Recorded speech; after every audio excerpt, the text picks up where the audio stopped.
Hello everyone, this is Shweta and you are watching Shweta का अड्डा। तो आज हम स्टार्ट करने वाले हैं क्लास 8 साइंस का next chapter number 7 which is conservation of plants and animals. Okay, तो चलिए स्टार्ट करते हैं। अच्छा, एक बात बताओ, प्लांट्स और एनिमल्स का कंजर्वेशन इंपॉर्टेंट क्यों है? इन्हें प्रोटेक्ट करना क्यों जरूरी है? देखो, जो प्लांट्स हैं वो हमें पता है कि ऑक्सीजन देते हैं और कार्बन डाइऑक्साइड एब्जॉर्ब करते हैं, इनहेल करते हैं। और अगर प्लांट्स नहीं होंगे तो एनवायरनमेंट के अंदर कार्बन डाइऑक्साइड का जो कॉन्सेंट्रेशन है वो इंक्रीज हो जाएगा। और कार्बन डाइऑक्साइड एक ऐसी गैस है जो ग्लोबल वार्मिंग के लिए रिस्पॉन्सिबल है। ग्लोबल वार्मिंग यानी जिसमें पूरी अर्थ का जो टेम्परेचर है वो इंक्रीज कर जाता है। ओके, अब हम ये तो सिर्फ एक ही कॉन्सिक्वेंस मैंने डिस्कस किया है प्लांट्स ना होने का, और भी कई सारे कॉन्सिक्वेंसेस है जो कि हम आने वाली स्लाइड्स में डिस्कस करेंगे। Okay, next is animals. Animals को कंजर्व करना क्यों इंपॉर्टेंट है? आजकल क्या हो रहा है? डिफॉरेस्टेशन, जंगलों को काटा जा रहा है। और जो एनिमल्स उन जंगलों में रहते हैं उनकी नीड्स कहाँ से पूरी होती हैं, उनकी ज़रूरतें कहाँ से पूरी होती हैं? उन फॉरेस्ट से, जंगलों से। अगर फॉरेस्ट्स नहीं होंगे तो उन एनिमल्स की सर्वाइवल पर क्या होगा? थ्रेट होगा, यानी उनकी ज़िंदगी पर एक खतरा मंडराएगा। ठीक है, और कुछ ऐसे भी एनिमल्स होते हैं, कुछ ऐसी भी स्पीशीज होती हैं एनिमल्स की जो कि बहुत ही रेयर होती हैं, बहुत ही कम पाई जाती हैं। ठीक है, और अगर डिफॉरेस्टेशन होगा तो उन स्पीशीज के एक्सटिंक्ट होने का खतरा रहेगा, यानी वो प्रजातियां लुप्त भी हो सकती हैं। ओके, इसलिए प्लांट्स और एनिमल्स को कंजर्व करना इंपॉर्टेंट होता है। तो चलिए अब हम डिटेल में पढ़ते हैं सारी चीजों को। सबसे पहले हमारे पास है deforestation and it's causes. Deforestation क्या होता है और इसके क्या क्या कारण हो सकते हैं? Deforestation, the clearing of forests and using that land for other purposes, यानी जंगलों को काटना और उस जमीन को अलग अलग प्रयोजनों के लिए इस्तेमाल करना, इसे हम क्या कहते हैं? डिफॉरेस्टेशन। ठीक है, अब इसकी वजह से क्या हो सकता है? It is a major threat to survival of many living organisms. उन जंगलों के अंदर कई सारे लिविंग ऑर्गेनिजम्स भी रहते हैं। अगर जंगलों को काटा जाएगा तो उनकी सर्वाइवल पर, यानी उनकी जिंदगी पर एक थ्रेट हो सकता है, एक खतरा हो सकता है। ठीक है, next is causes of deforestation. Deforestation के क्या क्या कारण हो सकते हैं? Number 1, procuring land for cultivation, यानी जंगलों को काटकर उस जमीन का इस्तेमाल खेती के लिए करना। ठीक है, बिल्डिंग हाउसेज एंड फैक्ट्रीज, उस जमीन पर या तो हाउसेज और फैक्ट्रीज को लगाना। देन मेकिंग फर्नीचर, अगर जंगलों को काटा जाएगा तो वहां से क्या मिलेगी? वुड, लकड़ी। ठीक है, और उस लकड़ी का इस्तेमाल फर्नीचर बनाने के लिए किया जाएगा। Using wood as fuel, wood को एज अ फ्यूल भी यूज कर सकते हैं। ठीक है, ये भी एक कारण हो सकता है डिफॉरेस्टेशन का। Next is forest fire and severe droughts, अगर जंगल को आग लगी है या फिर बहुत ज्यादा सूखा पड़ा है तो ये भी एक रीजन हो सकता है डिफॉरेस्टेशन का। ठीक है, next is consequences of deforestation. Deforestation के क्या क्या कॉन्सिक्वेंसेज हो सकते हैं?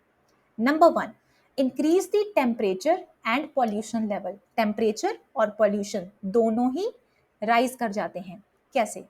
देखो, हम सब जानते हैं जो प्लांट्स हैं वो कार्बन डाइऑक्साइड का इनटेक करते हैं और ऑक्सीजन गैस को रिलीज करते हैं। अगर प्लांट्स ही नहीं होंगे तो क्या होगा? एटमॉस्फेयर के अंदर कार्बन डाइऑक्साइड गैस का कॉन्सेंट्रेशन हो जाएगा इंक्रीज, क्योंकि प्लांट्स जो कि कार्बन डाइऑक्साइड गैस को एब्जॉर्ब करते हैं वो तो है नहीं। अब कार्बन डाइऑक्साइड गैस का जो कॉन्सेंट्रेशन इंक्रीज हुआ है उसकी वजह से क्या होगा? जो सन से सोलर रेडिएशन आती है, अर्थ का सरफेस उन सोलर रेडिएशन को एब्जॉर्ब करता है जितनी वो कर सकता है, और बाकी की सोलर रेडिएशन वो री एमिट कर देता है, वापस भेज देता है। और वो जो हीट रेज एमिट हुई हैं, कार्बन डाइऑक्साइड गैस क्या करती है?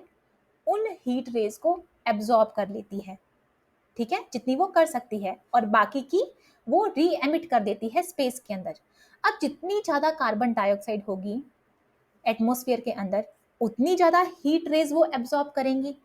ठीक है, और कार्बन डाइऑक्साइड गैस जो है वो अपने पास तो हीट रेज को रखेंगी नहीं, वो वापिस से उन हीट रेज को अर्थ के सरफेस पर री एमिट कर देंगी, जिसकी वजह से क्या होगा? अर्थ का जो टेम्परेचर है वो इंक्रीज कर जाएगा, ठीक है। सेकेंडली हम बात करते हैं पॉल्यूशन की।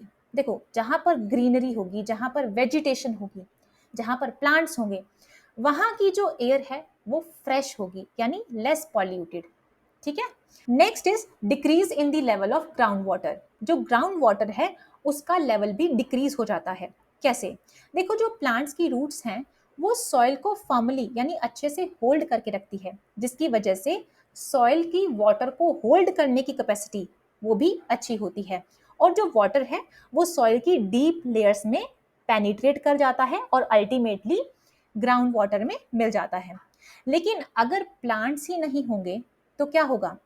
जो वाटर है वो सॉइल की डीप लेयर्स में पेनिट्रेट नहीं कर पाएगा, और वो सरफेस से होता हुआ, सॉइल के सरफेस से होता हुआ जो आसपास रिवर्स हैं उसमें जाके मिल जाएगा, ठीक है, जिसकी वजह से जो ग्राउंड वाटर लेवल है वो डिक्रीज कर जाएगा। Next is decrease in the rainfall and fertility of the soil. देखो, जहां पर फॉरेस्ट नहीं होंगे, ट्रीज नहीं होंगे, वेजिटेशन नहीं होगी, वहां पर रेनफॉल भी अट्रैक्ट नहीं होगी। सेकेंडली, जो सॉइल की फर्टिलिटी है वो भी डिक्रीज हो जाएगी। कैसे? देखो, जो सॉइल की टॉप मोस्ट लेयर होती है वो न्यूट्रिएंट से रिच होती है और उसमें ह्यूमस भी होती है, और जो ट्रीज की रूट्स होती हैं वो सॉइल को फर्मली बाइंड करके रखती है। लेकिन अगर ट्रीज नहीं हुए वहां पर तो क्या होगा? अगर तेज बारिश आई तो वो सॉइल की टॉप मोस्ट लेयर जो कि फर्टाइल लेयर है उसको बहाकर ले जाएगी, जिसकी वजह से सॉइल क्या हो जाएगी? Infertile. Okay. Increase in natural calamities like floods, droughts, etc. Deforestation की वजह से कई सारी नेचुरल कैलेमिटीज राइज करती हैं, जैसे फ्लड्स हो गया, ड्रॉट्स, ठीक है। इनके बारे में हम आगे पढ़ेंगे। देखो, अभी हमने ऑलरेडी डिस्कस कर लिया है कि जहां पर प्लांट्स होंगे, ठीक है, वहां की जो सॉइल है उसकी वाटर को होल्ड करने की कैपेसिटी यानी वाटर होल्डिंग कैपेसिटी बहुत अच्छी होगी। लेकिन अगर डिफॉरेस्टेशन हुआ है, प्लांट्स को काटा गया है, तो उस जगह की जो मिट्टी है उसकी वाटर होल्डिंग कैपेसिटी क्या हो जाएगी? कम हो जाएगी। तो ऐसा होने से क्या होगा? The movement of water from the soil surface into the ground. Water की मूवमेंट कहां से कहां? सॉइल के सरफेस से ग्राउंड तक, वो क्या हो जाएगी? कम हो जाएगी, जिसकी वजह से ग्राउंड वाटर लेवल क्या हो जाएगा? कम हो जाएगा, ठीक है। अब पानी नीचे तो आ नहीं रहा सॉइल के, तो सॉइल के सरफेस से वो होता हुआ कहां जाएगा? जो आसपास नदियां होंगी वहां पर चला जाएगा, ठीक है, जिसकी वजह से फ्लड्स आ जाएंगे, ठीक है, रिवर्स का वाटर लेवल जो है वो राइज कर जाएगा। So there are floods.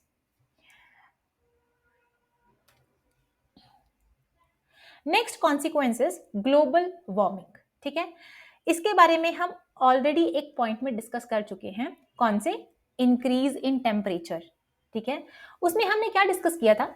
Deforestation will decrease the number of trees that will lead to increase in carbon dioxide levels in the atmosphere. Deforestation होगा, पेड़ों को काटा जाएगा, जिसकी वजह से क्या होगा? जो कार्बन डाइऑक्साइड है उसका कॉन्सेंट्रेशन एटमॉस्फेयर के अंदर बढ़ जाएगा, ठीक है। अब कार्बन डाइऑक्साइड क्या करती है? आप ही बताओ क्या करती है? अभी पढ़ा ना। कार्बन डाइऑक्साइड क्या करती है? The carbon dioxide gas traps the heat rays reflected by the earth. Earth से जो हीट रेज रिफ्लेक्ट हुई हैं उन हीट रेज को कार्बन डाइऑक्साइड क्या कर लेगी? ट्रैप कर लेगी, एब्जॉर्ब कर लेगी, ठीक है, जिसकी वजह से जो अर्थ का टेम्परेचर है वो इंक्रीज कर जाएगा। This disturbs the water cycle, जिससे वाटर साइकिल डिस्टर्ब होगा एंड में रिड्यूस रेनफॉल, और रेनफॉल जो है वो कम हो जाएगी। अगर रेनफॉल कम हुई तो क्या होगा? ड्रॉट्स, सूखा पड़ जाएगा, ठीक है, clear. And the last point is desertification. Fewer trees result in more soil erosion. जिस जगह पर कम पेड़ होंगे उस जगह पर क्या होगा? Soil erosion. अब इस पॉइंट का क्या मतलब है? देखो, हम सब जानते हैं जो ट्रीज की रूट्स होती हैं वो सॉइल को फॉर्मली यानी अच्छे से होल्ड करके रखती हैं, और जिस जगह पर पेड़ नहीं होंगे तो क्या होगा? तेज बारिश की वजह से, तेज आंधी की वजह से जो ऊपर की टॉप मोस्ट लेयर होती है सॉइल की वो बह जाएगी, ठीक है। और हम सब जानते हैं जो टॉप मोस्ट लेयर होती है सॉइल की वो न्यूट्रिएंट्स रिच होती है ना, और उसमें ह्यूमस होती है। और टॉप मोस्ट लेयर बहने की वजह से क्या होगा? Removal of the top layer of the soil exposes the lower hard and रोकी लेयर्स। जो नीचे की हार्ड और रोकी लेयर्स होती हैं वो एक्सपोज हो जाती हैं, ठीक है। And this soil has less humus, और उस रॉकी लेयर्स में क्या होती है, लेस ह्यूमस होती है और वो लेस फर्टाइल होती है, ठीक है। Gradually the fertile land gets converted into deserts, धीरे धीरे क्या होता है, वो जो फर्टाइल लैंड होती है वो डेजर्ट्स में कन्वर्ट हो जाती है, और इस प्रोसेस को हम क्या कहते हैं, डेजर्टिफिकेशन, ठीक है। Clear? So that's all in today's video. मिलते हैं नेक्स्ट वीडियो में एक नए टॉपिक के साथ। Till then stay happy and please don't forget to subscribe my channel.